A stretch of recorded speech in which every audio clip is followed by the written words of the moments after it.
Nous t'adorons, Saint-Esprit de Dieu. Merci pour ce déversement de ta grâce, cette surabondance de vie. Merci, toi qui débordes sur nous comme des torrents d'eau vive promis par Jésus. Merci, Saint-Esprit, de venir comme un fleuve puissant. Merci pour ta grâce qui nous envahit. Merci pour ta grâce qui nous saisit. Merci pour ta grâce qui nous vivifie ce soir. Merci pour ta grâce qui opère en nous avec puissance pour nous donner de manifester dans nos pauvres corps mortels, dans notre intelligence humaine, la richesse, la puissance, la sagesse et la gloire de Dieu. Saint-Esprit, bénis-nous encore ce soir. Fais-nous expérimenter l'amour du Père et le salut qui est en Jésus-Christ. Viens nous sanctifier et viens rappeler au fond de nos cœurs la parole de Jésus et ses prophéties qui ont été invoquées sur nos vies, pour que nous puissions les accueillir afin qu'elles s'accomplissent. Au nom du Père et du Fils et du Saint-Esprit. Amen. Bien-aimés, bienvenue pour ce moment d'action de grâce. Amen. Au terme de ce parcours, nous allons aborder ce soir la théologie des charismes. On pourrait préciser la théologie catholique des charismes, mais quand on entend théologie, pour beaucoup, ça peut peut-être représenter des choses compliquées ou incompréhensibles. La théologie n'est rien d'autre, pour ceux qui prennent des notes, que l'intelligence croyante de la révélation divine. C'est l'intelligence de la foi sur les mystères que Dieu nous a révélés. Et cette intelligence se trouve dans trois réalités doctrinales fiables pour nous, dans la Sainte Écriture, dans la Sainte Tradition et dans l'enseignement du magistère, c'est-à-dire l'enseignement des papes et des évêques. Amen. Donc, la théologie est l'intelligence de la foi sur les mystères que Dieu nous a révélés dans sa parole, dans la tradition de l'Église et à travers l'enseignement du magistère. Nous allons donc voir ce soir que la réalité charismatique n'est pas une réalité marginale dans l'Église, qu'elle porte vraiment l'Église, son dynamisme missionnaire et le témoignage qu'il doit manifester au milieu des hommes. Le Concile Vatican II nous enseigne, justement dans Lumen Gentium, au numéro 1. Lumen Gentium, c'est la constitution dogmatique sur l'Église. Au numéro 1, dans l'introduction, le Concile Vatican II nous enseigne que l'Église est sacrement universel de salut pour tout le genre humain. L'Église est la manifestation, comme signe efficace, de la réalité de la grâce qu'est le Christ Jésus au milieu des hommes. L'Église est le corps mystique du Christ. L'Église prêche la parole du Christ et fait les œuvres du Christ. Donc, elle est dans sa nature profonde charismatique. J'attendais un amen qui n'arrive pas ici. L'Église est véritablement sacrement, c'est-à-dire signe et moyen réel au travers duquel les hommes ont accès à la connaissance de Dieu. Les hommes peuvent expérimenter le salut de Dieu. Les hommes peuvent voir les œuvres de Dieu. Alléluia. Alléluia. Bien-aimés, la théologie nous enseigne donc que le mystère de l'Église dont nous sommes membres, puisque Paul dit dans 1 Corinthiens 12, 27, « Vous êtes le corps du Christ et membres chacun pour sa part. » Il nous présente Jésus dans Colossiens 1,18 comme la tête du corps. Il est la tête du corps, c'est-à-dire l'Église. L'Église a une tête, c'est le Christ. Il a des membres, cette Église, elle a des membres, et c'est nous qui sommes les membres de ce corps. Lorsque le Christ agit dans le monde, il agit par nous. Amen. Et l'action du Christ est une action charismatique. Voilà pourquoi Jésus dit dans Jean au chapitre 14, versets 12 à 13, Amen, Amen. Je vous le dis, celui qui croit en moi fera lui aussi les œuvres que je fais, et il en fera même de plus grandes. Bien-aimé, dites avec moi de plus grandes. Parce que je vais au Père, et tout ce que vous demanderez au Père en mon nom, je le ferai, pour que le Père soit glorifié dans le Fils. Le Père se glorifie en nous. Le Père se glorifie en nous. Et comment se glorifie-t-il en nous? Jésus le dit dans Jean chapitre 15, verset 8. C'est la gloire de mon Père que vous portiez beaucoup de fruits et deveniez mes disciples. La gloire du Père, c'est que nos vies portent beaucoup de fruits. Bien aimé, Jésus, vous voyez, Jésus n'est pas chiche. Il ne dit pas, c'est la gloire du Père que vous portiez un peu de fruits. Il dit beaucoup de fruits et deveniez mes disciples. Jean chapitre 15, verset 8, pour les retardataires. Il y a un chrétien dans le coin ici. Bien aimé, donc, la réalité charismatique de l'Église fait partie de la nature profonde de l'Église, car je vous l'ai dit depuis le début, l'Église est sacramentelle et charismatique. D'accord? L'Église est, dans son essence, sacramentelle et charismatique. Elle n'est pas que charismatique, elle n'est pas que sacramentelle, elle est sacramentelle et charismatique. Dieu sanctifie et manifeste les œuvres du salut au travers des sacrements et des charismes. Donc, nous allons approfondir maintenant ces trois aspects de la théologie catholique des charismes pour que nous puissions nous rendre compte qu'il ne s'agit pas d'un épiphénomène ou d'un phénomène marginal dans la vie de l'Église que depuis son origine, dans les racines même de ce qui constitue l'Église, dans le Christ lui-même qui est la tête du corps qu'est l'Église, Dieu manifeste les œuvres de salut que nous devons continuer de manifester au travers des signes charismatiques. Amen. Amen. Amen. Oh, bien aimé, je vais vous dire une chose. Nous n'avons pas été baptisés pour rien. Allô? Amen. Nous avons été baptisés pour devenir, comme dit 2 Pierre 1,4, participants de la nature divine. Yes. Allô? Amen. Donc les œuvres de Dieu doivent se faire au travers de nous. Amen. Amen. Bien aimé, donc je voudrais que nous puissions rentrer maintenant dans cette théologie, puisque nous allons voir trois aspects de la théologie. Le premier aspect, donc, c'est l'écriture, donc ce que la Sainte Écriture, une synthèse, je vais faire une synthèse biblique rapide sur les charismes. Ensuite, à partir de cette synthèse biblique, nous verrons la tradition de la vie charismatique dans l'Église, donc qui est un point aussi théologique, donc la tradition. Et là, dans la tradition, ce que nous verrons, c'est l'expérience charismatique dans l'Église, jusqu'à nous. Je vous passerai en revue rapidement les différents mouvements de réveil charismatique dans l'Église depuis la Pentecôte à Jérusalem, dans Acte 2.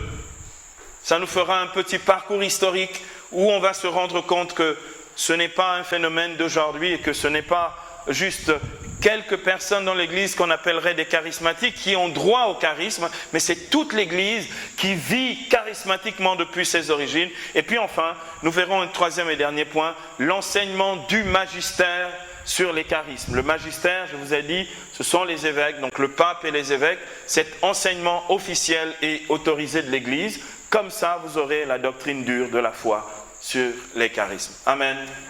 Alors voyons les Écritures. J'aimerais ici, nous avons déjà eu avec tout le parcours paulinien de 1 Corinthiens 12, avec tous les commentaires que nous avons pu faire, nous avons déjà eu accès aux Écritures, mais je voudrais ici revenir de manière synthétique.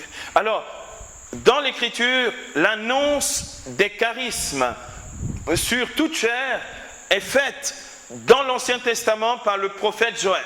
Dans Joël au chapitre 3, les versets 1 à 2. Joël 3, 1 à 2. Texte que nous avons entendu et réentendu ces jours-ci en préparation de la Pentecôte. Dans les derniers temps, dit Dieu, je répandrai de mon esprit sur toute chair, vos fils et vos filles prophétiseront. Vos vieillards auront des songes et vos jeunes gens des visions. Prophétie, songe, vision, nous sommes établis dans l'expérience charismatique. Ce qui est évoqué ici, ce sont essentiellement, ce que nous verrons tout à l'heure, des charismes de la parole. Donc, bien aimé, la prophétie, les songes, les visions, d'accord, qui sont davantage donc tournés vers la parole, c'est-à-dire la révélation. Dieu qui fait connaître les mystères de la grâce au travers des prophéties et des visions, sachant que les songes rentrent dans la catégorie des visions. Vision et songe vont ensemble. Un songe est une vision. Un songe n'est pas un rêve. Je ferme la parenthèse, je n'ai pas envie d'aller trop loin. Il y a des chrétiens dans le coin. Et donc, Joël annonce que dans les derniers temps, Dieu manifesterait, par sa puissance et sa grâce, manifesterait des signes charismatiques. Et donc, ces signes, bien sûr, on va les voir se réaliser le jour de la Pentecôte, puisque l'apôtre Pierre, dans Acte 2, versets 17 à 18, reprend Joël 2. Il reprend intégralement. Il dit, bien-aimés, ces gens ne sont pas ivres car il n'est que 9 heures du matin, mais tout ceci s'accomplit comme il est écrit dans le livre du prophète Joël. Dans les derniers temps, dit Dieu, je répandrai de mon esprit sur toute chair, vos fils et vos filles prophétiseront, vos vieillards auront des songes et vos jeunes gens des visions. Acte 2, 17 à 18. Donc, mais Jésus, notre Seigneur et notre Maître, Jésus a marché, enseigné, en proclamant un évangile qui serait accompagné de signes. Quand il arrive à Nazareth, sa première prédication remplie du Saint-Esprit, dans Luc 4, 18 à 19, Jésus dit « L'Esprit du Seigneur est sur moi, il m'a consacré par l'onction pour porter la bonne nouvelle aux pauvres, délivrer les captifs, ouvrir les yeux des aveugles, renvoyer en liberté les opprimés et proclamer le temps de la faveur de Dieu. » Jésus vient pour faire des œuvres messianiques. Et dans les œuvres messianiques de Jésus, ces œuvres messianiques sont les suivantes. Matthieu chapitre 11, versets 3 à 6, Jésus dit « Allez dire à gens ce que vous entendez et voyez, les aveugles voient, les boiteux marchent, les sourds entendent, les lépreux sont purifiés, les morts ressuscitent, et la bonne nouvelle est annoncée aux pauvres. Heureux celui pour qui je ne serai pas une occasion de chute. » Donc Jésus ne fait pas que prêcher l'évangile, il prêche un évangile qui est manifestation de la puissance de Dieu à travers des signes charismatiques. Amen. Et Jésus, au terme de son ministère, avant de partir, donne la mission aux disciples d'aller proclamer l'évangile à toute la création dans Marc au chapitre 16, verset 15 à 18, en disant « Allez dans le monde entier, proclamer la bonne nouvelle à toute la création. Celui qui croira et sera baptisé sera sauvé. » Bien-aimé, la conversion est un signe charismatique. L'homme ne peut se convertir que par une intervention divine, et non pas par persuasion ou par intimidation ou obligation. Il y a des chrétiens dans le coin. On comprend alors pourquoi il y a beaucoup de catéchisés qui ne sont pas convertis, parce qu'ils n'ont pas fait l'expérience de la puissance de Dieu qui sauve dans le Saint-Esprit. Parce que 1 Corinthiens 12, 3 dit « Nul ne peut dire que Jésus est Seigneur, si cela ne lui est donné par le Saint-Esprit. » Donc Jésus dit, justement, celui qui croira et sera baptisé sera sauvé, celui qui ne croira pas ou qui refusera de croire sera condamné. En gros, en fait, il se condamne lui-même. Et voici les signes qui accompagneront ceux qui auront cru. À la prédication sont attachés des signes en mon nom. Ils parleront des langues nouvelles, ils prendront dans les mains des serpents. Même s'ils boivent quelques poisons mortels, cela ne leur fera aucun mal. Ils imposeront les mains aux malades et ceux-ci seront guéris. Marc 16, 20, la finale de Marc dit « Quant à eux, ils s'en allèrent prêcher en tout lieu, le Seigneur agissant avec eux, confirmer la parole par les signes et les prodiges qui l'accompagnent. » Amen. Donc le témoignage des disciples dans cet envoi de Jésus est un témoignage qui est accompagné de signes, de prodiges et de miracles. C'est pourquoi l'auteur de la lettre aux Hébreux, dans Hébreux, au chapitre 2, versets 3 à 4, l'auteur de la lettre aux Hébreux dit « Mais comment pouvons-nous échapper si nous négligeons pareil salut, celui-ci a été inauguré par la prédication du Seigneur lui-même et garanti par ceux qui l'ont entendu, le Seigneur confirmant leur témoignage par des signes, des prodiges, des miracles et des communications d'Esprit Saint qu'il distribue à son gré. Le témoignage de l'Église est un témoignage qui est garanti et confirmé par des signes, des prodiges, des miracles et par des effusions du Saint-Esprit que Dieu distribue à son gré. Amen. Une parenthèse ici, bien-aimés. Il y en a ici qui ont fait la démarche de l'effusion du Saint-Esprit, qui ont reçu l'imposition des mains et la prière des frères. Et ils se disent, ça y est, j'ai reçu l'effusion du Saint-Esprit. C'est vrai, vous l'avez reçu par la foi. Il y a des chrétiens dans le coin. Mais vous l'avez reçu aussi la veille de l'imposition des mains et l'avant-veille aussi. Et vous allez être effusés encore ce soir. Hébreux 2,4 dit que le Saint-Esprit est répandu à profusion. C'est-à-dire, le Seigneur répand le Saint-Esprit à profusion. Il distribue à son gré. Jésus, qui parle de la part de Dieu, Jésus qui vient du Père, qui parle de la part de Dieu, nous dit Jean 8, 34, donne l'Esprit sans mesure. Il y a des chrétiens dans le coin. Sans mesure. Il n'y a pas de mesure. Il n'y a pas de limite. Le don du Saint-Esprit est la grâce vivifiante dont nous avons besoin pour que l'Église reste une Église qui marche sur les promesses du Seigneur, qui témoigne de ses promesses et qui manifeste ses œuvres. Amen.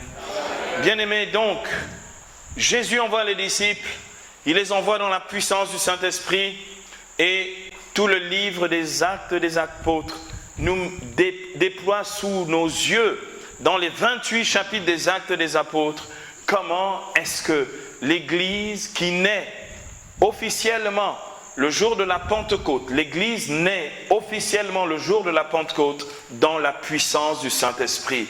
La naissance de l'Église, c'est Acte 2. Vous ne saviez peut-être pas. Quand est-ce que l'Église est née? L'Église est née 50 jours après Pâques, le jour de la Pentecôte. L'Église est remplie du Saint-Esprit et cette Église est une Église qui manifeste les signes promis par le Seigneur. Il est écrit dans Acte 2,4, ils furent remplis du Saint-Esprit et se mirent à parler en d'autres langues. Verset 11, tous les entendaient proclamer dans leur propre langue les merveilles de Dieu. Donc, par la louange, par les prophéties, Pierre, il est écrit que Pierre prêchait tellement avec autorité ce jour-là. Alléluia. Il est écrit toujours dans Acte 2, au verset 37, il est écrit d'entendre cela, d'entendre sa prédication. Il est dit et aux autres, mais frères, que devons-nous faire? Convertissez-vous et que chacun de vous se fasse baptiser dans le nom du Seigneur Jésus-Christ pour le pardon de ses péchés. Verset 38. Verset 39. Alors vous recevrez le Saint-Esprit, car c'est à vous qu'est la promesse, avouée à vos enfants et à tous ceux qui sont au loin, en aussi grand nombre que le Seigneur notre Dieu les appellera. C'est le chapitre 2. Au chapitre 3 des Actes des Apôtres, Pierre et Jean à l'entrée du temple, à la belle porte du temple de Jérusalem, font lever le paralytique. C'est le début des hostilités avec les Juifs. Ils guérissent, ils leur demandent, mais pourquoi l'avez-vous fait? Au nom de qui l'avez-vous fait? Au chapitre 4, à ce moment-là, l'apôtre Pierre dit dans Acte 4,12, c'est au nom de Jésus-Christ, car il n'y a pas sous le ciel un autre nom donné aux hommes par lequel nous puissions être sauvés. Amen. Le chapitre 5, c'est un tableau d'ensemble qui montre comment est-ce que par la main des apôtres se faisaient des signes puissants à Jérusalem. Acte 5, 13. Au verset 15 à 16, il est dit qu'on emmenait de partout les possédés, les malades, les impotents, et l'ombre de Pierre guérissait les malades. Bien-aimés, tous les actes des apôtres sont un déroulé d'une vie charismatique dans l'Église qui ne va pas s'arrêter. Délivrance miraculeuse, la présence et la manifestation angélique, des miracles puissants, la conversion des païens. des résurrections des morts, des guérisons. C'est incroyable, ça ne s'arrête plus. Jusque Acte 10, les païens, Corneille et sa famille sont baptisés du Saint-Esprit, ils parlent en langue, ils prophétisent. Acte 19, des gens qui ont entendu parler de Jésus, qui veulent être chrétiens mais qui n'ont pas encore reçu le baptême, ils reçoivent le baptême, Paul leur impose les mains, ils sont baptisés du Saint-Esprit, ils prophétisent, ils parlent en langue. Et Paul, tout au long des chapitres suivants, du chapitre 20 jusqu'au chapitre 28, il passe partout, en Asie mineure, la Méditerranée, il va jusqu'en Europe, il prêche, emmène au salut, fait des signes miraculeux. Vous vous souvenez sur l'île de Malte, au chapitre 28, nous avons lu, un serpent pique l'apôtre Paul, il ne meurt pas. Donc on dit oui, si il a été piqué, cet homme est un assassin. Il ne meurt pas, on dit non, c'est un Dieu. Il est tellement rempli de la puissance de Dieu que même le serpent, même les serpents, le pouvoir du mal n'a aucune emprise sur lui. Amen. Bien-aimé, enchaîné à cause de Jésus, témoin de la foi jusqu'au bout, il évangélise encore dans la puissance du Saint-Esprit. C'est Acte 28, c'est la fin des Actes des Apôtres. L'apôtre Paul nous a donné un enseignement clair sur la vie charismatique lorsqu'il dit dans 1 Corinthiens 12, verset 7, « À chacun, la manifestation de l'Esprit est donnée en vue du bien de tous. » Le bien de tous. Il nous a enseigné que les charismes, c'est pour l'édification. 1 Corinthiens 14, 12, il dit, « Puisque vous aspirez aux dons spirituels, cherchez à les avoir en abondance pour l'édification de l'assemblée. » Le but de Paul, c'est de nous faire comprendre que les charismes ont un but, c'est l'édification. Qu'est-ce que ça veut dire? C'est la construction du corps du Christ. L'édification, il y a des charismes pour l'édification personnelle, d'accord? Comme on va le voir, on va faire une synthèse dans un instant. Il y a des charismes pour l'édification personnelle, comme par exemple le charisme des langues, comme par exemple le discernement des esprits, comme par exemple la foi charismatique, pour l'édification personnelle. Et puis il y a la quasi-totalité des charismes pour l'édification des frères, les miracles, la guérison, la prophétie, l'assistance, ce que l'on appelle les charismes de miséricorde et de compassion, d'accord, l'enseignement à travers, bien sûr, ces charismes à la fois de sagesse et de science, parole ou discours de sagesse, discours de science, c'est des charismes pour justement l'édification. Le but des charismes, c'est pas que nous puissions devenir des gens surpuissants, des gens qui ne se sentent plus, d'accord? Le but des charismes, c'est l'édification, c'est-à-dire la construction du corps du Christ.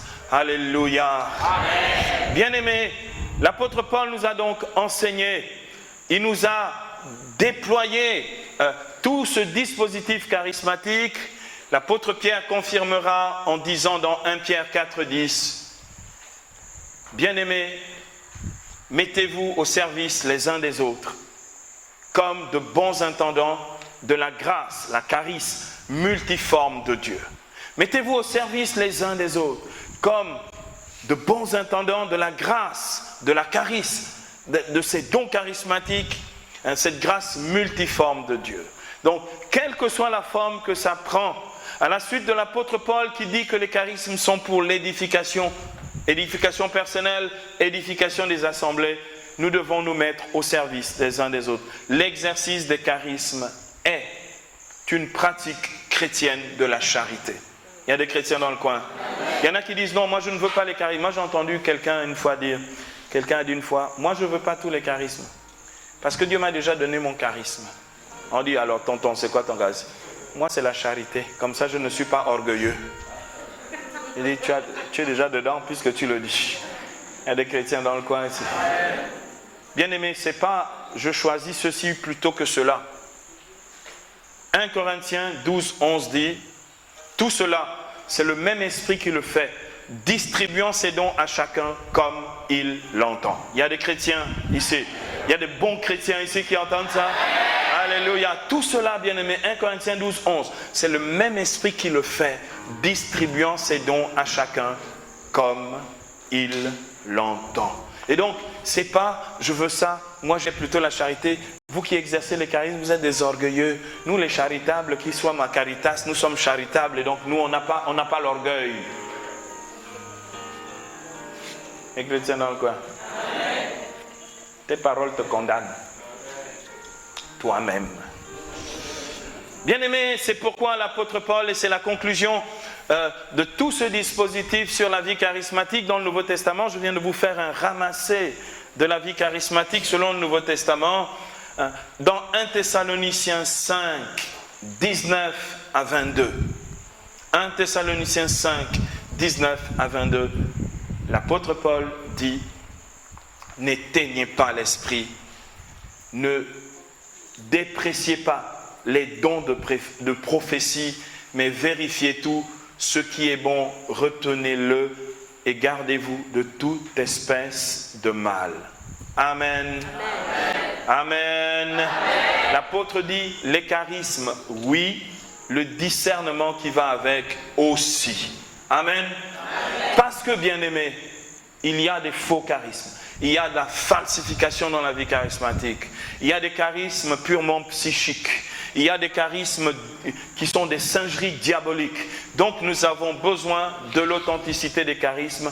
D'où vient cette authenticité des charismes? Elle est triple dans le discernement. Ce discernement, il est naturel, la raison et le bon sens. Ce discernement, il est doctrinal. C'est pourquoi je vous donne la doctrine ici ce soir, pour que vous voyez clairement l'enseignement de l'Église depuis le début sur ces matières-là. Et ce discernement, il est spirituel. Il est spirituel.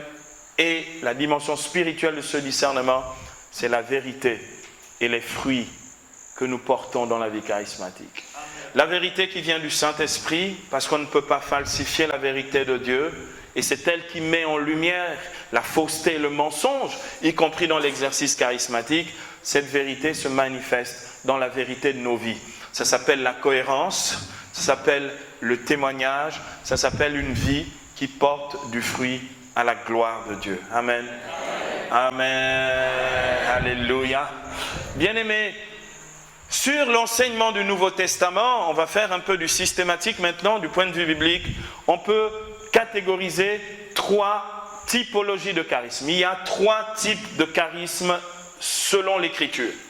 3 types de charisme. Je le dis parce qu'il y a des enseignants de mon école d'enseignement ici, qui sont dans le renouveau. 3 catégories de charisme. La première catégorie des charismes, c'est ce que l'on appelle les charismes de la parole. Les charismes de la parole. Les charismes de la parole. Dans les charismes de la parole, vous avez bien entendu le discours de sagesse. Le discours de sagesse, en fait, ce sont ces paroles qui sont une révélation. C'est une phrase ou un verset biblique qui devient une révélation, d'accord? C'est le langage inspiré par l'Esprit, comme dit l'apôtre Paul dans 1 Corinthiens 14, 12. Pardon, pas 1 Corinthiens 14, 12. Ça ne me vient plus. 1 Corinthiens 14, 12, c'est l'édification des assemblées. Ça va me revenir. Donc, c'est le langage inspiré par l'Esprit. Ensuite, vous avez le discours de science qui est l'enseignement dans l'Esprit. Donc, c'est un charisme de la parole. C'est à la fois la connaissance dans l'Esprit, mais aussi l'enseignement dans l'Esprit. C'est une découverte absolument merveilleuse. C'est un accélérateur pour l'apprentissage. D'accord ? Ensuite, vous avez la prophétie, dont beaucoup sont friands, mais ce n'est pas le seul charisme de la parole. Dans la prophétie, vous avez vision et songe, prophétique, bien entendu, c'est toujours dans la parole, puisque la prophétie, ce sont les oracles, d'accord, les visions et les songes, et la parole de connaissance immédiate, qui fait partie de cet ensemble prophétique. Donc, les charismes de la parole. Ensuite, dans les charismes de la parole, vous avez le don des langues et leur interprétation. D'accord ? Donc, vous avez les charismes de la parole, qui sont donc contenus essentiellement, vous les trouvez dans 1 Corinthiens chapitre 12, les versets 8 à 10. Je passe les détails, vous pouvez les retrouver. 1 Corinthiens 12, 8 à 10. Ensuite, deuxième typologie des charismes dans le Nouveau Testament, ce sont ce que l'on appelle les charismes de puissance. Les charismes de puissance. Dans les charismes de puissance, le discernement des esprits. Ensuite, dans les charismes de puissance, toujours, la guérison, ou les guérisons, parce que c'est au pluriel, les dons de guérison, puisque la manifestation de la guérison est multiple, les guérisons, et puis enfin, la puissance pour opérer des miracles, qui fait partie, bien entendu, donc, de cette typologie, cette deuxième typologie, que sont les charismes de puissance. Donc, vous avez les charismes de la parole, nous les avons vus. Vous avez les charismes de puissance. Et puis enfin, vous avez une troisième et dernière typologie des charismes selon le Nouveau Testament. Ce sont les charismes de miséricorde et d'assistance. Nous ne les avons pas beaucoup développés puisque dans notre parcours, nous avons lu 1 Corinthiens 12, verset après verset, charisme après charisme. Donc, nous n'avons pas pu toucher directement ces autres charismes que sont les charismes d'assistance ou de miséricorde, ou les charismes de miséricorde tout simplement. Et dans ces charismes de miséricorde, vous les retrouvez dans Romains 12, les versets 5 à 8. Romains chapitre 12, versets 5 à 8. Il y en a quelques-uns ici. Il y a quelqu'un qui m'a dit la dernière fois, j'espère qu'on parlera aussi de mon charisme, parce que le mien, c'est un charisme de compassion. Ça fait partie justement, la compassion sur un plan charismatique, fait partie d'un charisme. Mère Teresa avait un charisme évident, patent de compassion. D'accord ? Donc, l'apôtre Paul dit ici, donc, dans Romains 12, versets 5 à 8, je vais lire et désigner quelques-uns de ces charismes de miséricorde, d'assistance, mais pourvu de dons différents ou de charismes différents selon la grâce qui nous a été donnée.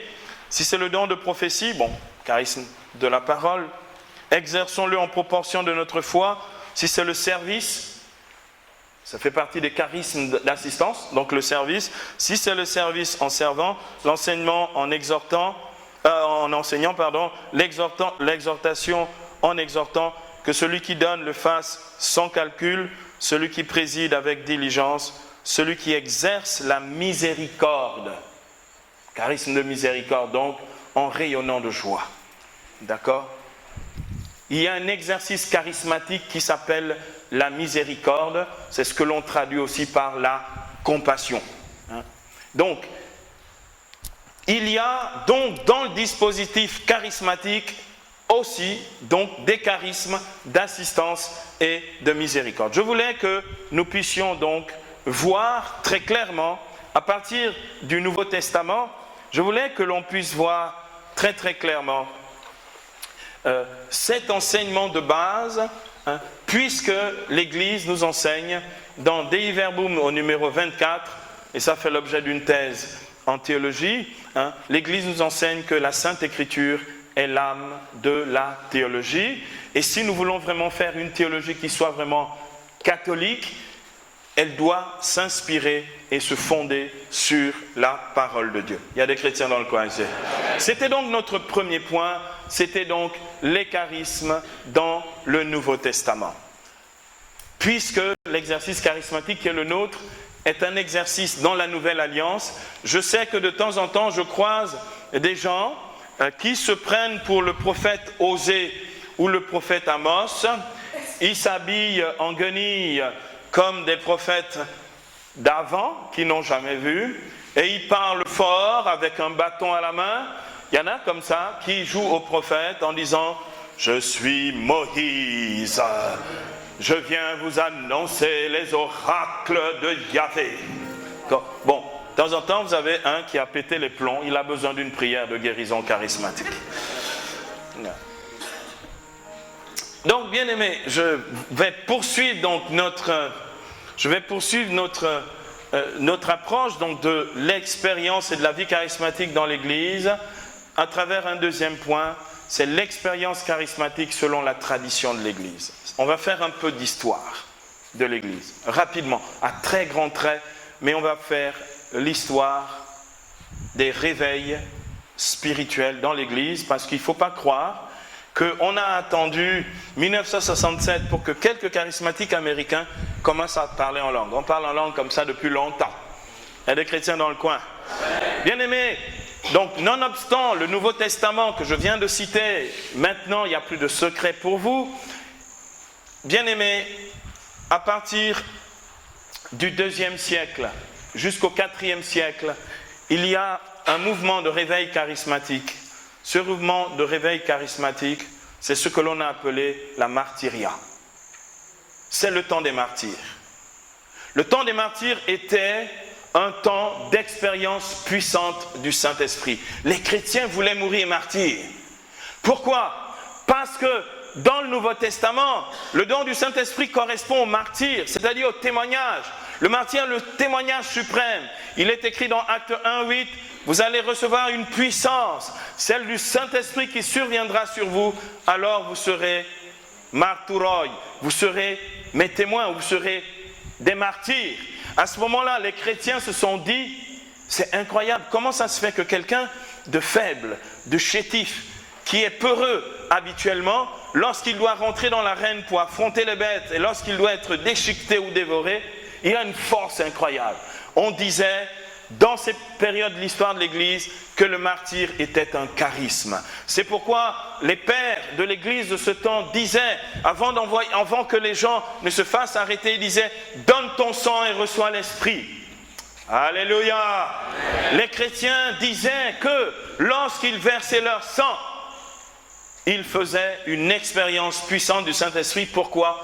Parce que le sang des martyrs devenait semence de chrétiens. Sanguis martyroi semen Christianorum. Le sang des martyrs devenait semence de chrétiens. Bien-aimés, les gens se convertissaient en voyant les chrétiens mourir. Il y a des chrétiens dans le coin. C'était puissamment charismatique. Le premier réveil du Saint-Esprit après la Pentecôte, ça a été le temps des martyrs. Le deuxième réveil charismatique, qui en gros part du IVe siècle jusqu'à la fin, jusqu'au IXe siècle, c'est ce que l'on a appelé le réveil monastique. Ce réveil monastique, ça a été d'abord le réveil des solitaires, des hommes et des femmes, surtout des hommes, qui quittaient les grandes villes, qui allaient vivre dans le désert, qui vivaient dans des grottes. C'était des stylites. Ils se faisaient emmurer, enterrer vivants. Ils vivaient sur des colonnes. Ils étaient remplis d'un zèle extraordinaire pour la maison de Dieu. Ils vivaient pour le Seigneur. Ils se sanctifiaient. Ils combattaient le diable face à face. Comme Saint Antoine du désert ou Saint Antoine le Grand. Ces gens-là, alors qu'ils avaient fui les villes, parce que dans les villes, ils faisaient des miracles extraordinaires, les gens venaient jusqu'en dans le désert en les suivant. Comme on ne les voyait pas, quand les malades voulaient se faire guérir, ils touchaient juste les murs de leurs cellules et ils étaient guéris. La puissance de Dieu se manifestait ainsi dans l'Église primitive. L'Église primitive a vécu donc le temps des moines, le temps de ces ermites, avant qu'ils n'aient une vie communautaire, comme une période très charismatique. Leur appel était charismatique, leur vie était charismatique, leur parole était charismatique. Vous avez entendu parler des apophthegmes des pères du désert. Ces paroles qui sont des discours de sagesse, des paroles de sagesse charismatiques ou des prophéties. Lorsque tu venais dire, ah bah dis-moi une parole, la parole qui sortait de la bouche de ce moine, de cet ermite, était une parole de sagesse, une parole charismatique. Ça a été un réveil puissant jusqu'au 9e siècle.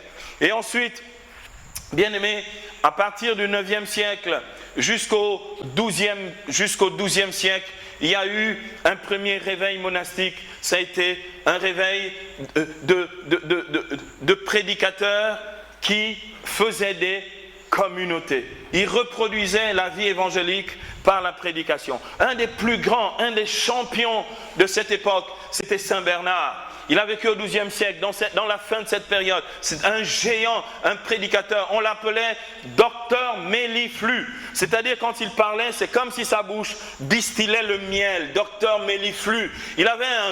C'était incroyable ce type. Lorsqu'il allait dans une ville, par exemple, il arrivait à Libreville, les mamans chrétiennes savaient que Bernard va arriver, elles cachaient les enfants et les fermaient dans les maisons.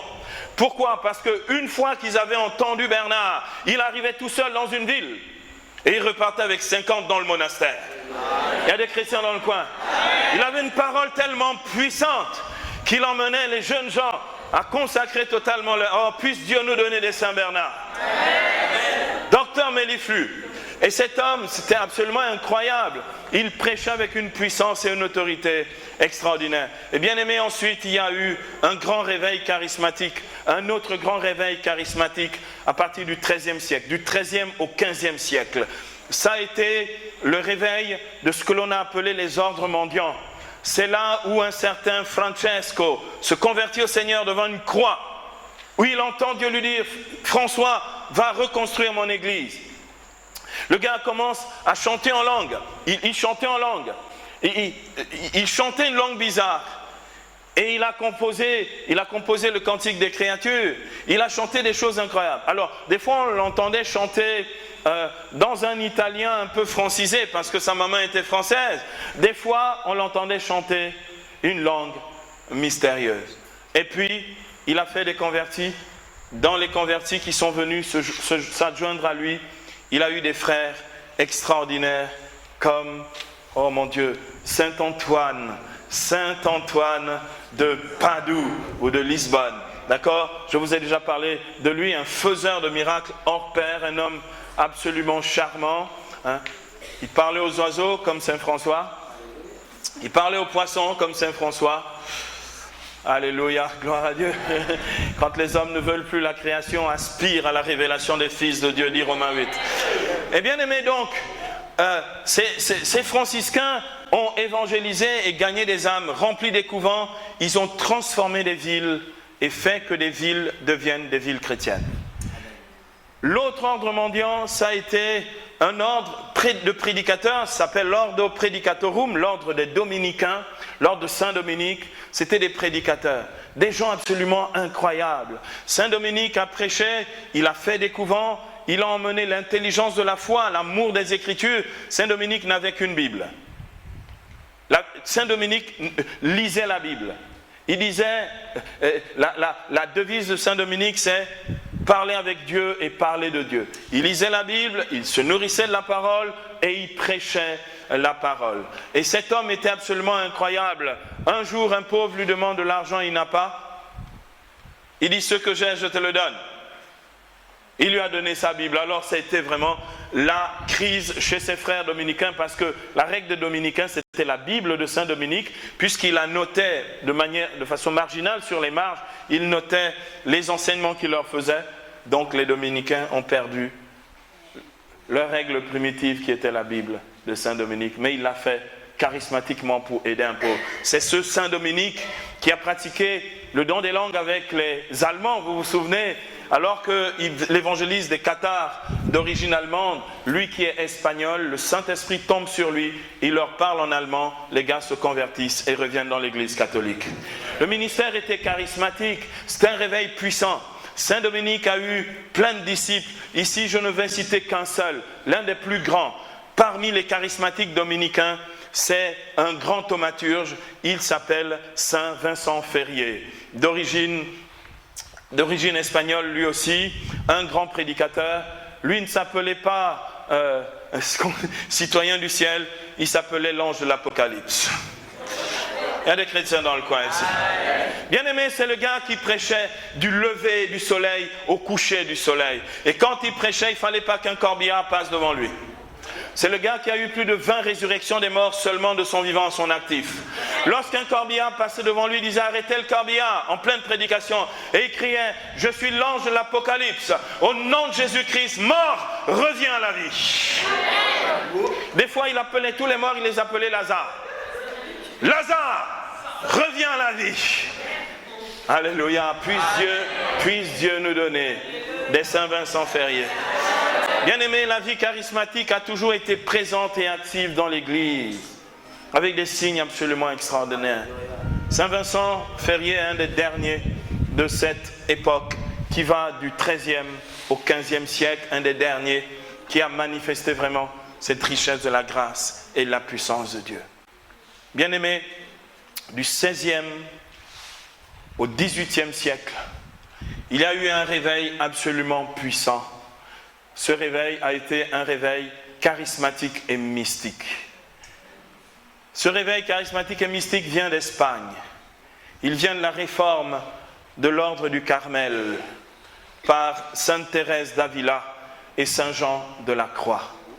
Bien-aimés, c'est cette époque où, lorsqu'ils étaient remplis du Saint-Esprit, bien-aimés, les côtes se cassaient.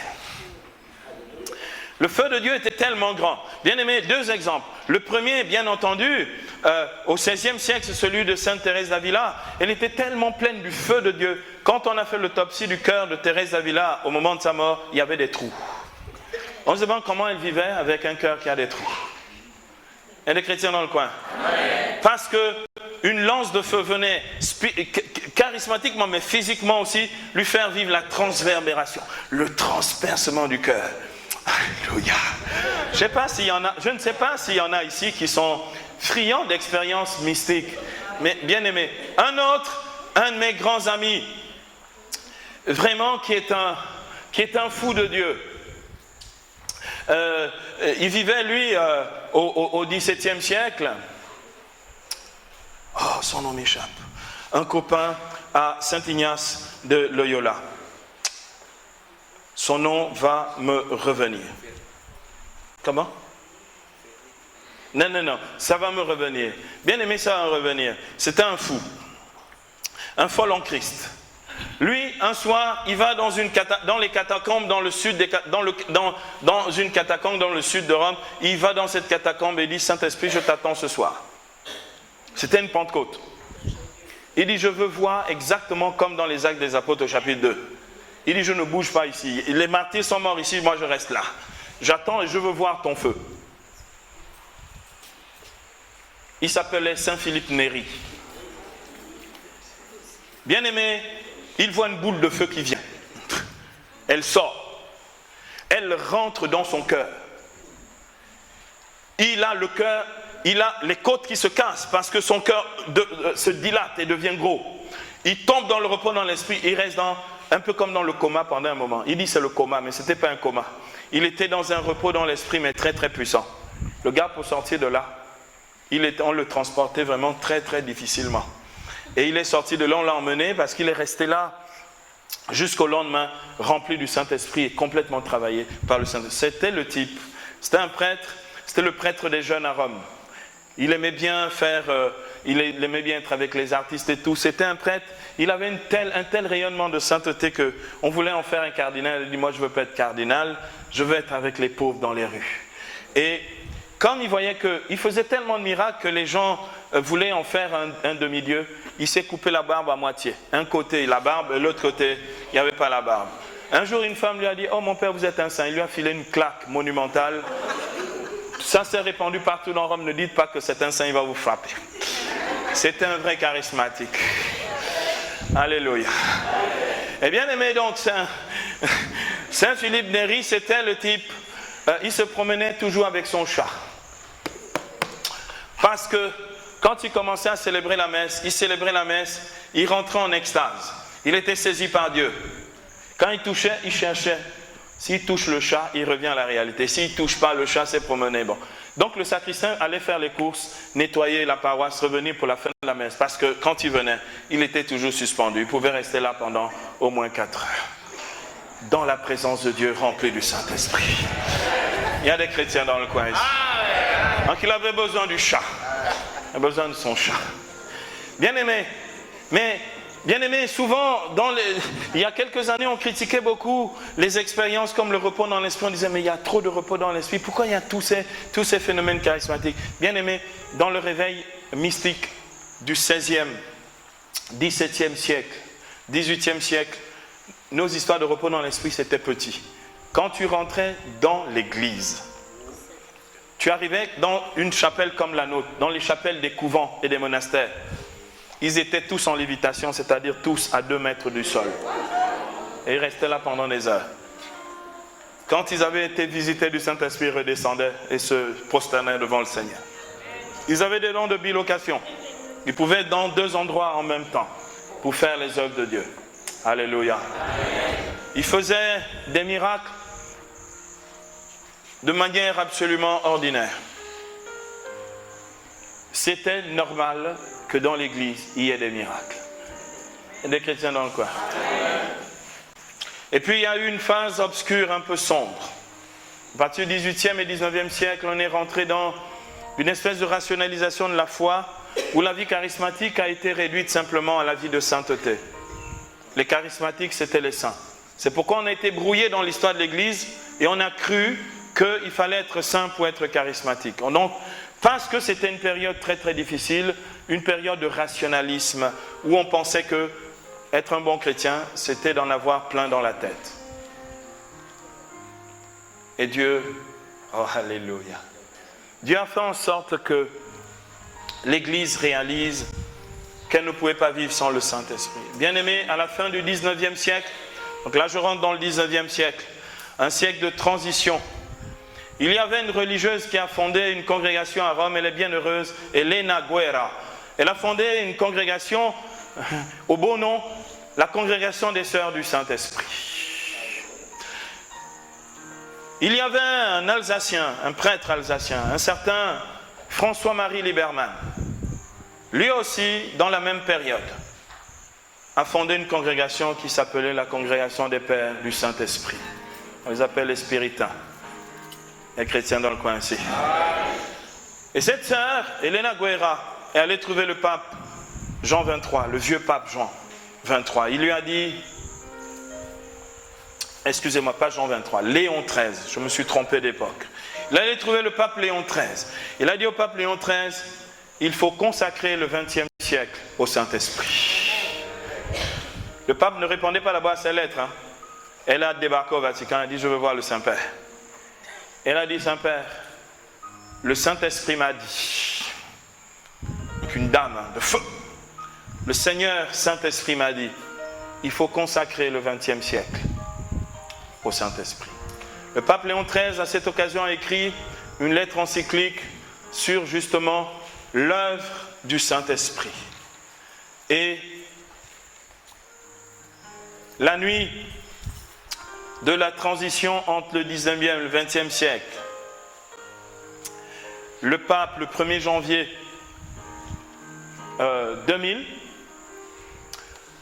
1900, excusez-moi,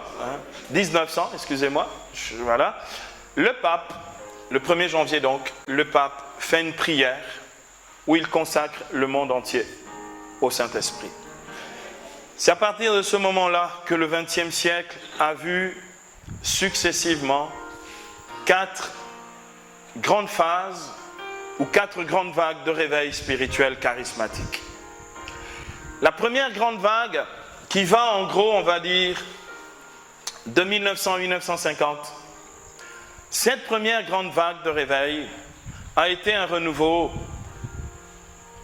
d'abord un renouveau spirituel fondé sur la parole de Dieu, on l'a appelé le renouveau biblique, et un renouveau de l'engagement chrétien à travers ce que l'on a appelé, et il y en a quelques-uns ici qui ont milité là-dedans et qui militent, l'action catholique. L'action catholique a été portée d'abord par un réveil spirituel puissant dans le Saint-Esprit, avant qu'il ne devienne un réveil, avant de prendre des connotations politiques. D'accord ? C'était d'abord un réveil spirituel, basé sur la parole de Dieu et la tradition de l'Église. Cette période a été une période importante parce que l'action catholique a été un puissant instrument d'évangélisation dans les milieux pauvres, les classes ouvrières, des milieux où on n'entendait pas souvent parler de Dieu, des milieux qui étaient récupérés par le socialisme et le communisme pour détourner les gens du chemin du Seigneur en leur faisant de fausses promesses d'un avenir radieux, sans pauvreté, sans souffrance. Une vraie caricature de la charité. Donc, après cette période, ce mouvement a commencé à s'essouffler vers les années 50, 55, après la Deuxième Guerre mondiale. Et c'est à ce moment-là qu'un jour, le pape Jean XXIII est à la fenêtre à Saint-Pierre de Rome, il regarde en bas et le Seigneur lui dit, Pierre, il s'appelait Jean XXIII, Pierre, convoque un concile. Il dit au Seigneur, il commence à discuter, il dit, Seigneur, je suis trop vieux, mais comment je vais convoquer un concile?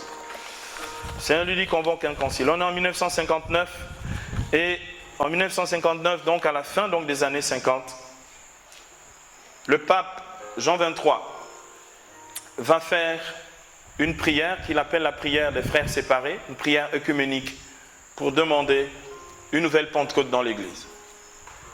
Et il disait ceci, renouvelez en notre époque, comme pour une nouvelle Pentecôte, vos merveilles et accordez à la Sainte Église, que dans une prière unanime, instante et persévérante avec Marie, la mère de Jésus, et sous la conduite de Saint Pierre, s'étende le royaume divin du Sauveur, royaume de vérité, de justice, de paix, ainsi soit-il. Et les chrétiens dans le coin. Amen. Que la Pentecôte se renouvelle avec les merveilles. Et bien aimé, cette expérience de Pentecôte a été d'abord le Concile Vatican II, de 1962 à 1965, pendant lequel l'Église a réfléchi de nouveau sur la vie charismatique. Mais elle ne savait pas que le pape Jean XXIII était exaucé. Parce qu'un peu partout dans le monde, des chrétiens catholiques qui n'étaient pas des saints ont commencé à expérimenter le baptême dans l'Esprit, l'effusion du Saint-Esprit et voir les signes de la Pentecôte, les dons des langues, les prophéties, les guérisons, les miracles. À partir de 1967, ça s'est généralisé. Le renouveau charismatique catholique est né officiellement et on est rentré dans la deuxième phase de ce réveil charismatique du XXe siècle qui part donc des années 60, donc de 60, on va dire en gros, de 60 jusqu'en 1990. 1990. C'est donc une deuxième phase très très puissante qui a vu naître le renouveau charismatique, les communautés nouvelles et tous ces mouvements de type charismatique qui se sont multipliés dans l'Église. Or, bien aimé, lorsque le Saint-Esprit vient, on ne peut pas l'apprivoiser. À partir du moment où on veut apprivoiser le Saint-Esprit, il s'échappe. Un chrétien dans le coin. Amen. La Bible dit dans Jean chapitre 3 verset 8, l'Esprit souffle où il veut et tu entends sa voix. Tu ne sais ni d'où il vient ni où il va, ainsi en est-il de quiconque est né de l'Esprit. Donc, vous ne pouvez pas dire Saint-Esprit tu vas faire ça. Vous ne pouvez pas dire Saint-Esprit et ne fais pas ça. Un chrétien dans le coin. Bien aimé, c'est nous qui devons le suivre, ce n'est pas lui qui doit nous suivre.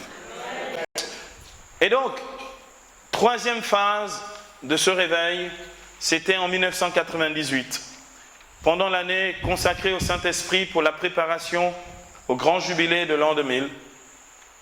Une petite, si vous voulez, une petite phase absolument géniale qui part de 1998 à 2006, 1998 à 2006, une phase d'un réveil charismatique intensifié.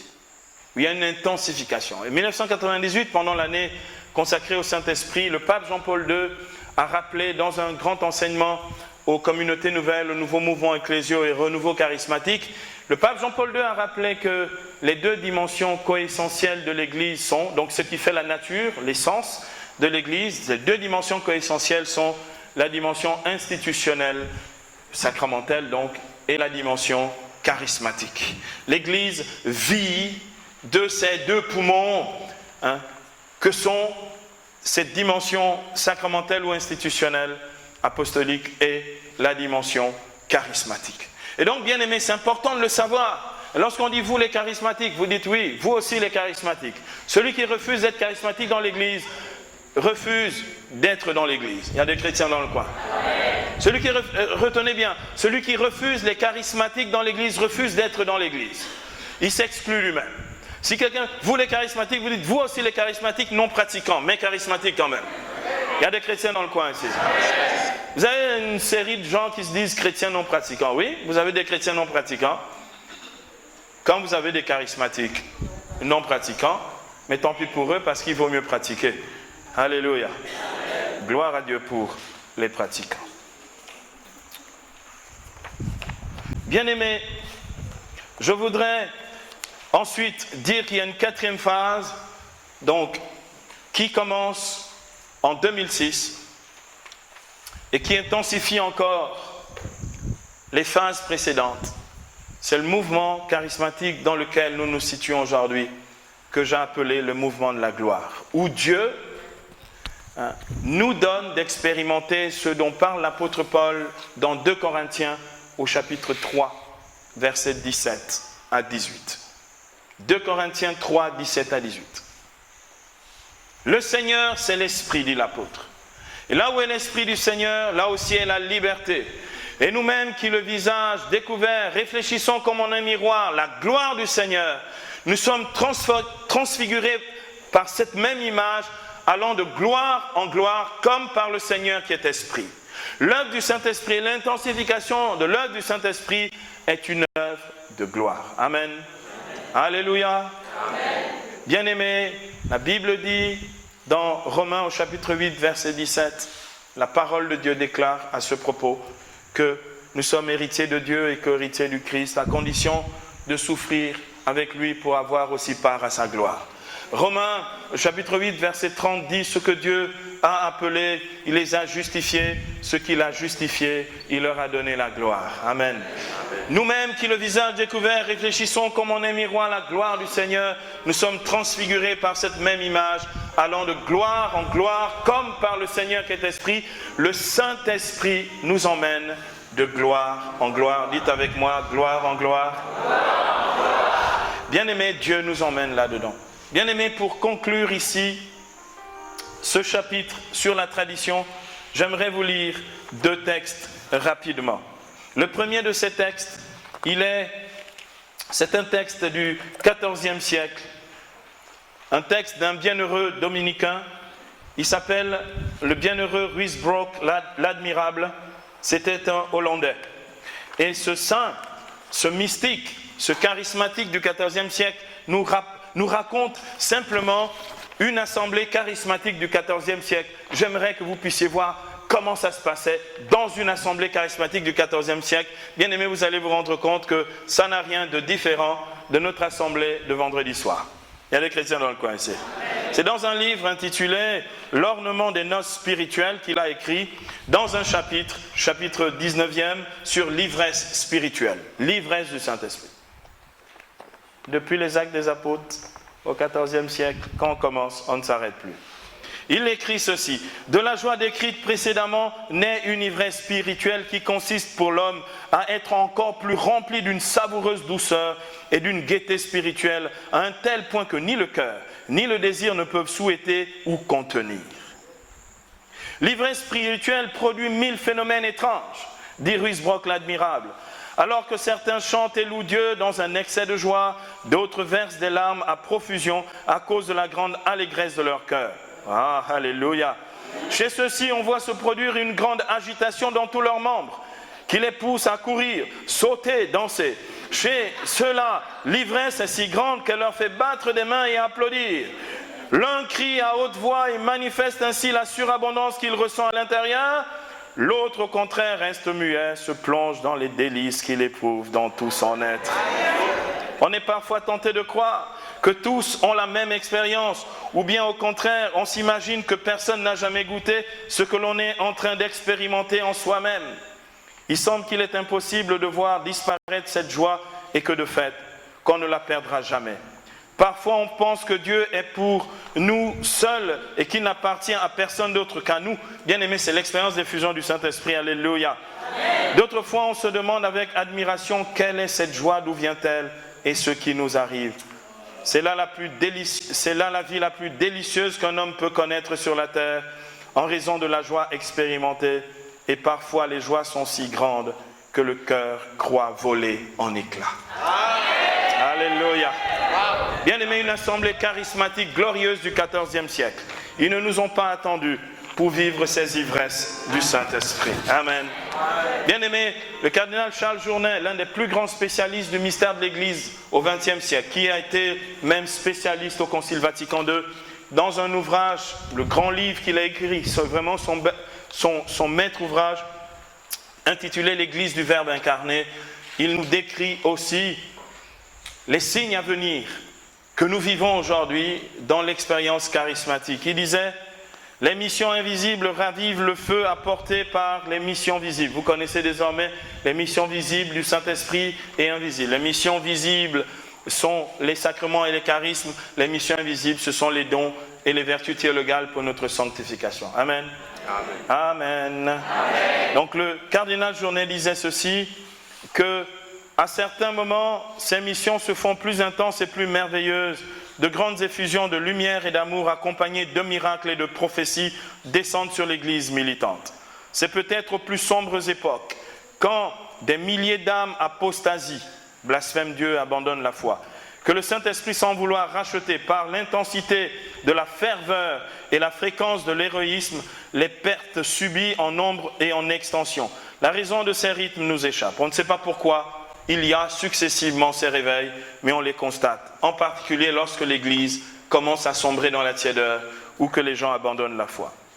Sous ces incomparable visitations, sous ces missions invisibles par lesquelles Dieu vient reprendre l'ouvrage de sa création, l'Église, sans tressaillir ses enfants dans son sein, elle est remplie de l'Esprit Saint et elle s'émerveille en disant « D'où me vient que mon Seigneur vienne à moi ?»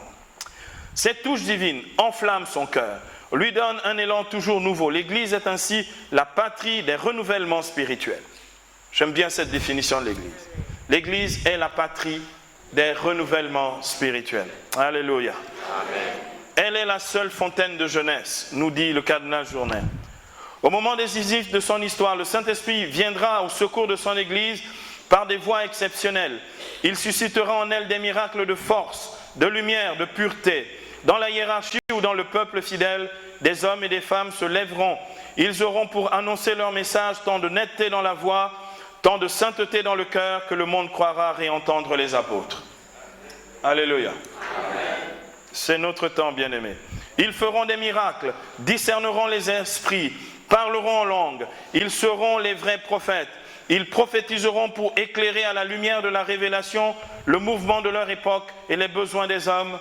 En eux réapparaîtront sous une forme adaptée aux conditions nouvelles de la vie de l'Église, les grâces charismatiques qui furent élargies aux premiers chrétiens. Il y a des chrétiens dans le coin ici. Ces venues du Saint-Esprit dans l'Église, ces visites du Saint-Esprit pourront se borner parfois à des secours miraculeux, mais le plus souvent, les manifestations charismatiques de l'Église ne seront que les signes extérieurs, le contre-coup sensible d'une effusion surnaturelle, incomparablement plus précieuse encore, de grâce et de sainteté. Bien-aimé, Dieu fait ça pour ramener les signes charismatiques, mais aussi la sainteté dans l'Église. Il y a des chrétiens dans le coin. Amen. Voilà donc un dossier de la tradition qui nous montre que tout au long de l'histoire de l'Église, bien-aimé, Dieu agit charismatiquement et manifeste ses œuvres. Amen. Amen. Dernier point à présent, nous allons aller vite. Nous avons quasiment débordé notre temps.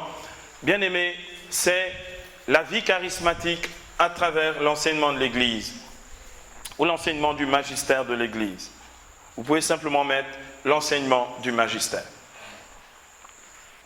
Dans cet enseignement du magistère, bien aimé, je vous donne, donc vous pouvez mettre l'enseignement du magistère comme troisième et dernier point. Je voudrais ici lire la synthèse qu'en donne le catéchisme de l'Église catholique au numéro 2003. Catéchisme de l'Église catholique, numéro 2003.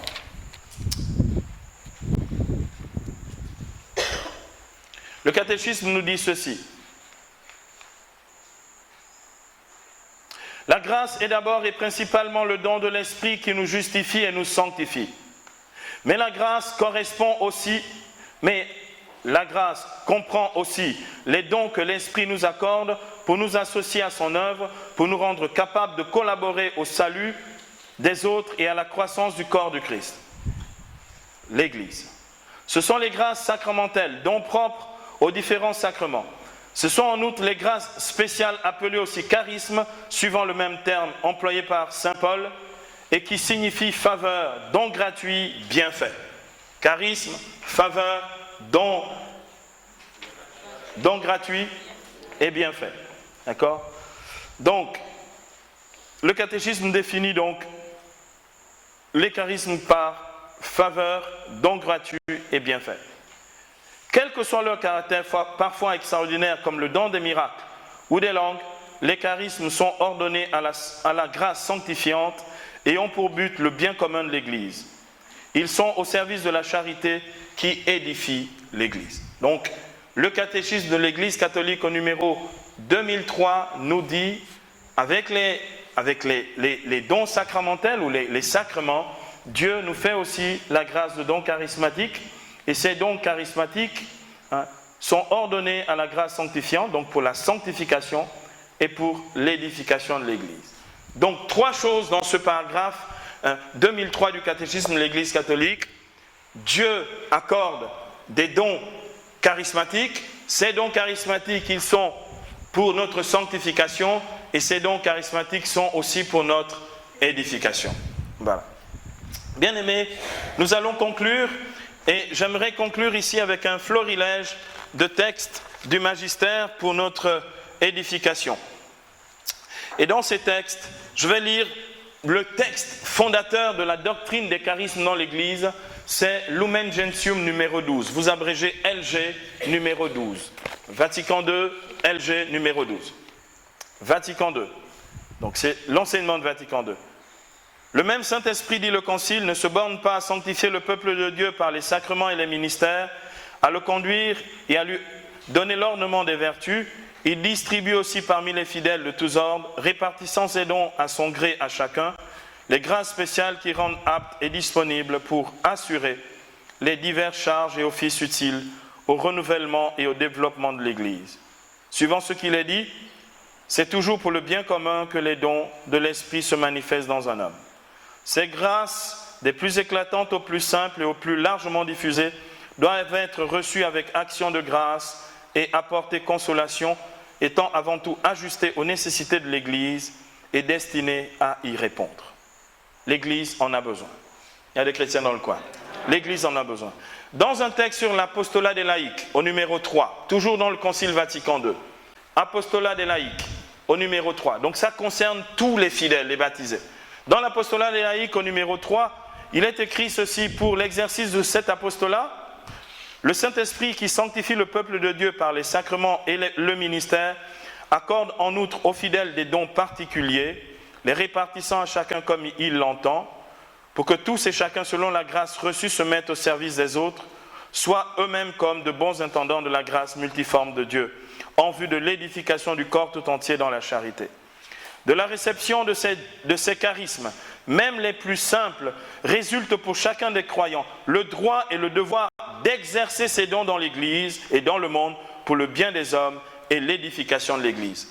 Bien-aimés, c'est un droit et un devoir de les exercer dans le monde pour justement le bien des hommes et l'édification de l'Église.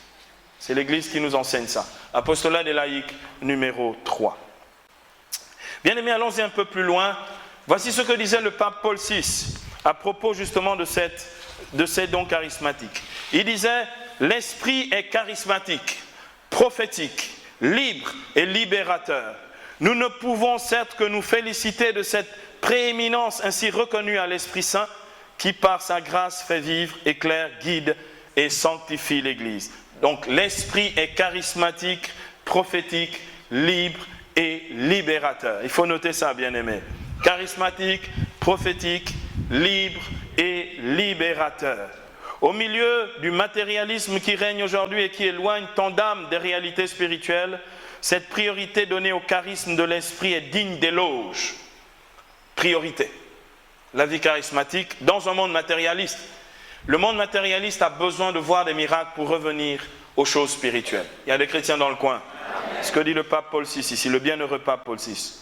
Vu sous cet aspect, l'Église apparaît par excellence comme une réalité religieuse personnelle, intérieure, libre, subjectivement heureuse, et en même temps comme une réalité résultant d'une communication objective, transcendante et mystérieuse avec l'Esprit de Dieu, vrai et vivifiant.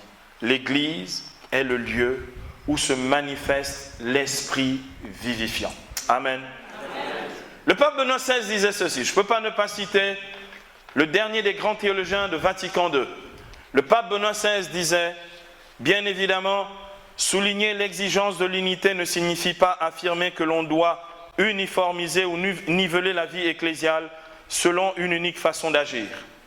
L'unité de l'Église ne signifie pas que tout le monde doit faire la même chose et exercer les mêmes dons, les mêmes charismes. L'unité de l'Église, ça ne veut pas dire du clonage spirituel. L'unité de l'Église, bien-aimée, dit le pape Benoît XVI, l'unité de l'Église ne signifie pas, même l'unité dans le renouveau charismatique, ne signifie pas que tous les groupes de prière doivent chanter les mêmes chants, exercer les mêmes charismes et faire les mêmes choses. Parce que je considère que chaque groupe de prière a un charisme spécifique, c'est-à-dire une mission spécifique pour la ville. Amen. Et donc, bien-aimé, il n'y a pas à dire oui, mais pourquoi ils font comme ça et nous on fait autrement? Parce que le Saint-Esprit, il est divers dans ses dons. Amen. Alléluia. Amen. Le pape Benoît XVI nous le rappelle ici. Il dit, ailleurs, Paul enseigne à ne pas éteindre l'esprit, c'est-à-dire à laisser généreusement place au dynamisme imprévisible des manifestations charismatiques de l'esprit, qui est une source d'énergie et de vitalité toujours nouvelle.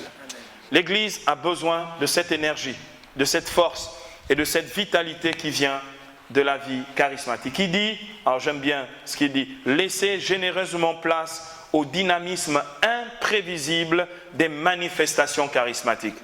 Dynamisme imprévisible, ça veut dire, bien aimé, tu ne peux pas, même si tu es dans le renouveau depuis 25 ans, 30 ans, tu ne peux pas dire au Saint-Esprit ce qu'il doit faire. Nous devons apprendre 3 choses, l'écoute, la docilité et l'obéissance au Saint-Esprit. Je reprends. Nous devons apprendre l'écoute, la docilité et l'obéissance au Saint-Esprit si nous voulons avoir une vie charismatique conforme justement à ce que le Seigneur nous donne. Et bien aimé, j'aimerais conclure ici avec le mot d'un grand théologien. Un grand théologien, le Père Agnero Cantalamessa, qui est prédicateur de la maison pontificale, qui est prédicateur donc du pape. Il a été prédicateur de Jean-Paul II, prédicateur de Benoît XVI, et il est maintenant prédicateur du pape François. Un capucin. Mais bien aimé, je vais vous raconter son histoire en 2 mots rapidement. C'est un charismatique. Il fait partie du renouveau charismatique depuis le début en Italie, depuis les années 70. Il était grand professeur de patristique, c'est-à-dire spécialiste des pères de l'Église à la catholique à l'université de Milan, en Italie. Il devait être promu, c'était un homme très en vue, une célébrité en théologie très connue dans le monde entier. Il devait devenir le grand doyen de la faculté de théologie. Et cette année-là, il reçoit le baptême du Saint-Esprit, reçoit l'effusion, et le Seigneur lui dit, prends une année sabbatique, arrête d'enseigner, tu ne seras pas doyen. D'accord, il va trouver donc son provincial, il dit, merci pour la proposition, mais je prends une année sabbatique, je ne serai pas doyen. Et pendant son année sabbatique, il est dans son couvent. Le téléphone sonne au couvent, c'est le secrétaire du pape qui dit, est-ce que le père Cantalamessa est là? Oui. Il lui dit, le pape a besoin de toi demain, à Saint-Pierre de Rome. Il part de Milan, il va à Saint-Pierre de Rome, et le pape lui dit, je veux que tu sois mon prédicateur. Il y a des chrétiens dans le coin. Amen. Baptisé du Saint-Esprit, sa vie change complètement. Il devient le prédicateur des papes. Rempli du Saint-Esprit. Je connais Cantalamessa, nous avons prié ensemble. Il parle en langue, il prophétise, il chasse les démons au nom de Jésus-Christ. Prêtre catholique, prédicateur de la maison pontificale. Il a prêché la 6e conférence de carême de cette année, 2015, et voici ce qu'il disait au pape François et aux cardinaux de la curie romaine et à tout le personnel du Vatican. Il leur disait ceci. C'est grâce à Dieu que nous assistons depuis longtemps à un changement que nous pourrions dire historique. Toutes les églises d'Occident, ou nées de ces églises depuis plus d'un siècle, sont traversées par un courant de grâce, qui est le mouvement pentecôtiste, et les divers renouveaux charismatiques qui en dérivent dans les églises traditionnelles. En réalité, au moins dans le cas du renouveau catholique, il ne s'agit pas d'un mouvement dans le sens courant du terme. Il n'a ni fondateur, ni règle, ni de spiritualité à lui. Il n'a également pas de structure pour le gouverner, mais seulement pour coordonner et dispenser des services. C'est donc un courant de grâce qui devrait se répandre dans toute l'Église et se disperser en elle comme une décharge électrique dans la masse, pour ensuite, à la limite, disparaître comme un phénomène indépendant. Impossible d'ignorer plus longtemps ou de considérer comme marginal un phénomène qui, de façon plus ou moins profonde, a touché des chrétiens et a touché des centaines de millions de croyants en Jésus-Christ dans toutes les confessions chrétiennes et des dizaines de millions dans la seule Église catholique. En recevant pour la première fois le 19 mai 1975 les responsables du renouveau charismatique catholique à la basilique Saint-Pierre, le bienheureux Paul VI, dans son discours, l'a défini comme une chance pour l'Église et pour le monde. Bien-aimés, je vais m'arrêter ici pour cet enseignement. Je voudrais que nous puissions donc accueillir généreusement, comme disait le pape Benoît XVI, généreusement ces manifestations charismatiques de l'Esprit pour le bien des hommes et pour l'édification de l'Église. J'aimerais qu'on acclame le Seigneur glorieux.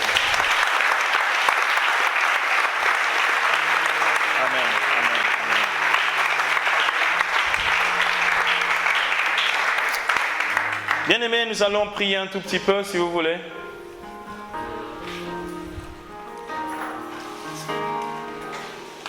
Nous te rendons grâce, Seigneur, pour ta fidélité à ton Église.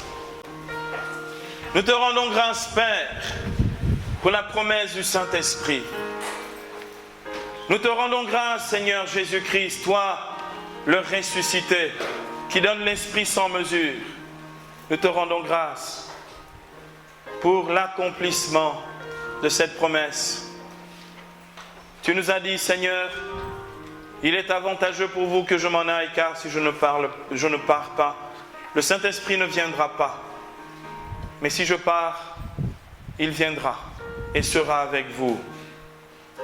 Seigneur mon Dieu, merci pour la merveille de Pentecôte. Merci pour l'effusion du Saint-Esprit. Merci pour la libération des dons spirituels et charismatiques. Merci pour la sanctification et l'édification de l'Église. Ce soir, Seigneur Dieu, nous voulons rentrer dans l'action de grâce, dans la reconnaissance. Nous voulons que cette action de grâce puisse être pour nous tous, une nouvelle fois encore, une libération d'esprit, une effusion du Saint-Esprit, une multiplication, une intensification de l'œuvre de sa grâce dans nos vies.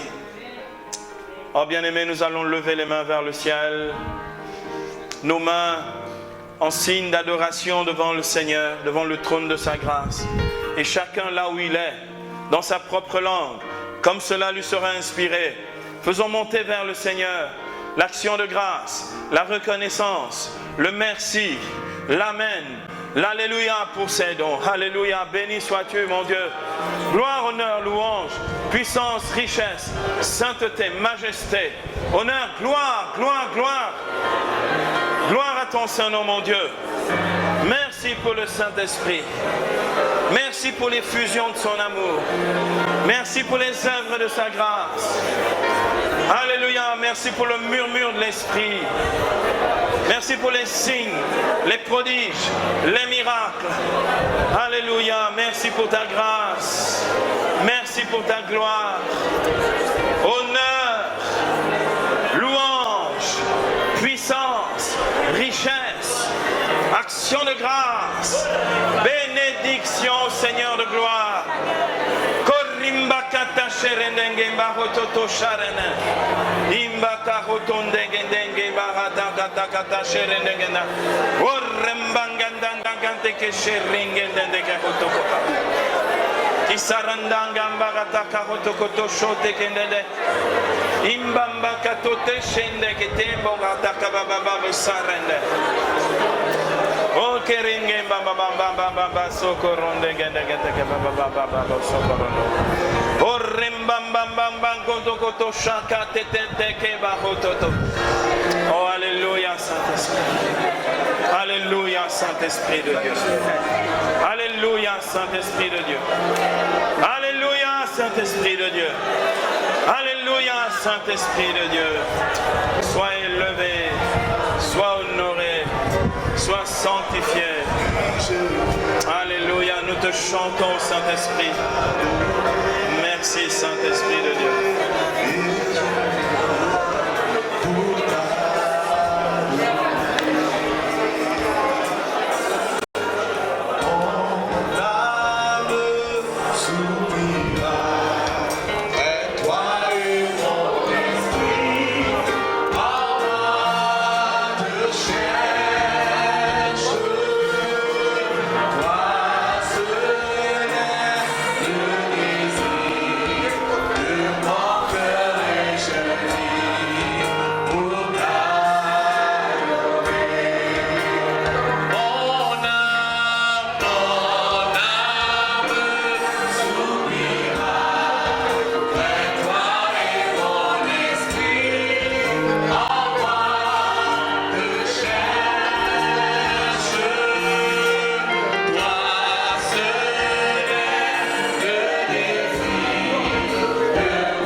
t'adorons, cher Saint-Esprit.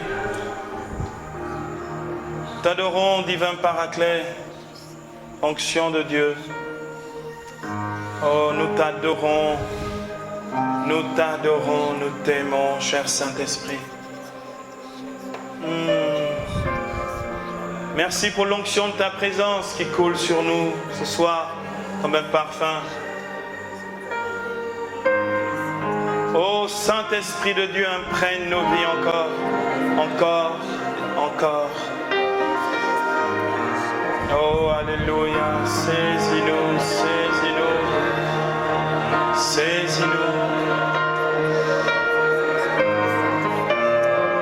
Oh, Sadangem Bagarata Koshande, Etoko Baba Sakamarande de Dani. Oh, Sarim Bam Bam Bam Bam Bam Bam Bam. Bien-aimé, je sens la consolation du Saint-Esprit qui vient sur nous ce soir. Je vois le divin Paraclet, le consolateur promis qui vient pour consoler ce soir nos cœurs meurtris, brisés, blessés, accablés, inquiets. Ô consolateur souverain, divin Paraclet,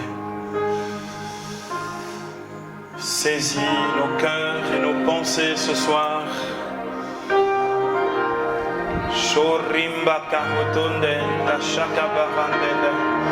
Saisis-nous. Saint-Esprit de Dieu, descends encore.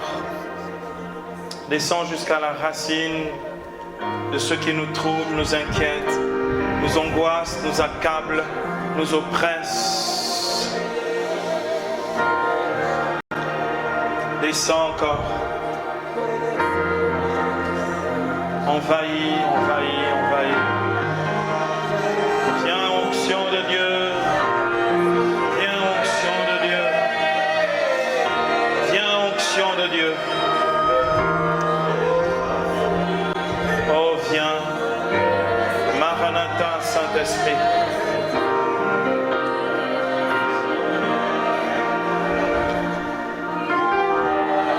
Oh, Samanande Bushane.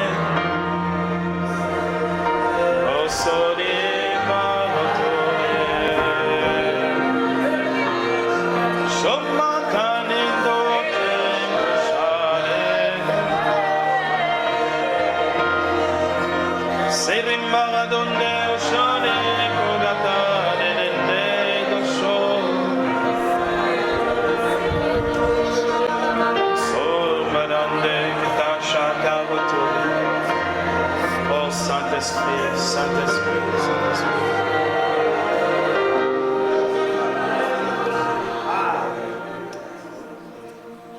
Bien-aimé, oh alléluia, adore-le.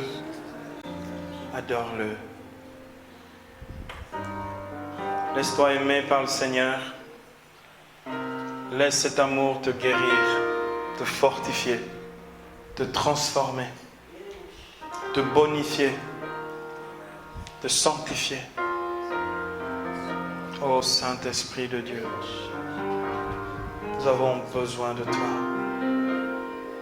Nous avons soif de toi. Notre Église a besoin de toi. Notre ville a besoin de toi.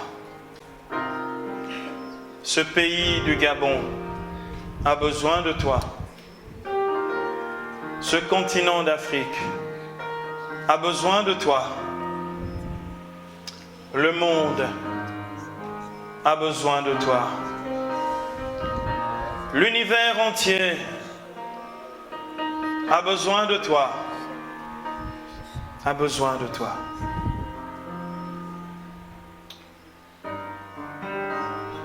Esprit de Dieu, viens des 4 vents maintenant et souffle. Sorimbahato shende, shembahato dendeto, Alléluia, Shalene. Semanande Otoshane Kurata. Shorimba Otonde Shene Barata, Nene Korotonina. Alléluia, Manache Otani Shane. Alléluia. Osarimbane le Shane Dokorane. Somma Kandinde Indonishane.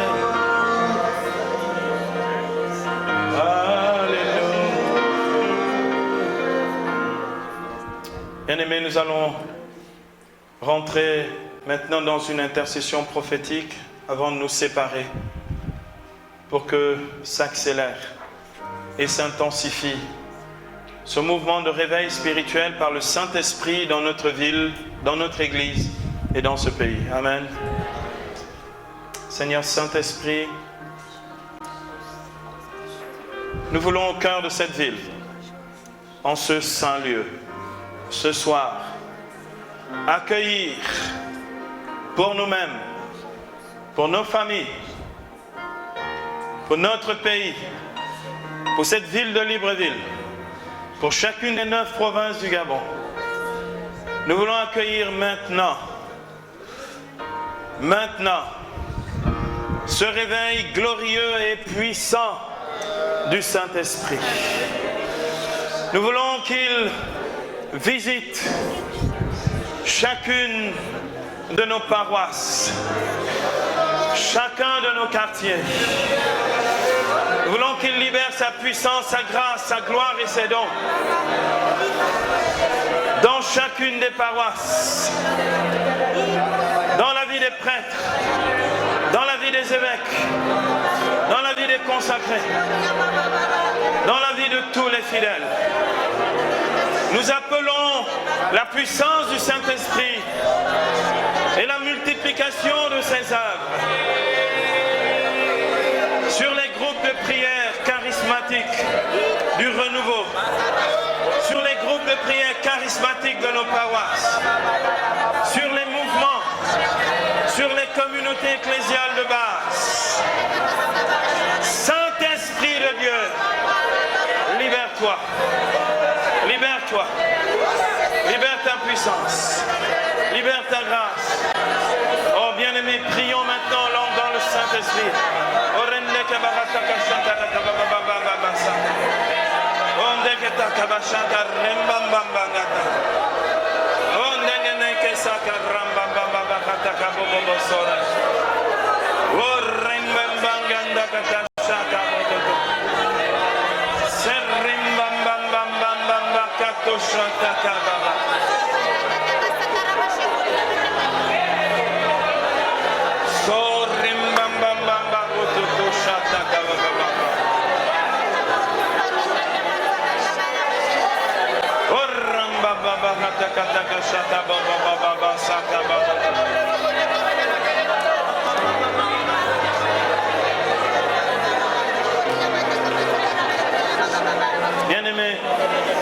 Bien-aimés, nous allons nous tourner maintenant sur les 4 points de la ville, ici à droite, là en face, ici à gauche et ici. Chacun se tourne là où l'Esprit lui indique de se tourner et nous allons tendre les mains sur ces directions et invoquer le Saint-Esprit.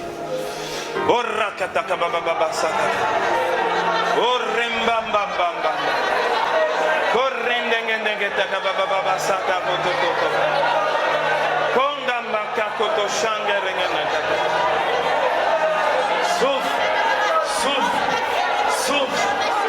Tiens les 4 vents, Saint-Esprit. Souffle fort, plus fort encore.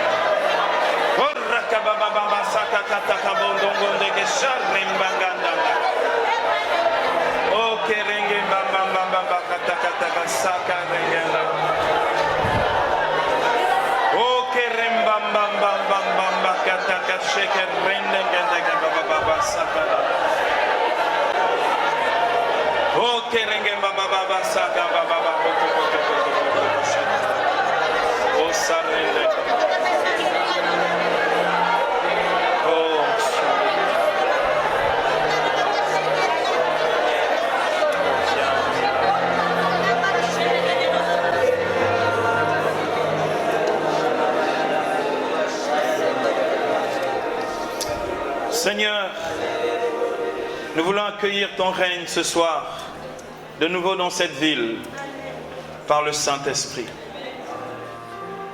C'est pourquoi avec confiance et amour, nous voulons nous tourner vers toi maintenant par l'Esprit, celui qui intercède en nous et qui crie Abba. Et nous voulons appeler ton règne, Père. Bien-aimés, disons ensemble, notre Père, qui es aux cieux, que ton nom soit sanctifié, que ton règne vienne, que ta volonté soit faite sur la terre comme au ciel. Donne-nous aujourd'hui notre pain de ce jour. Pardonne-nous nos offenses, comme nous pardonnons aussi à ceux qui nous ont offensés. Et ne nous soumets pas à la tentation, mais délivre-nous du mal, car c'est à toi qu'appartiennent le règne, la puissance et la gloire, pour les siècles des siècles. Bien-aimés, nous acclamons le Saint-Esprit de Dieu.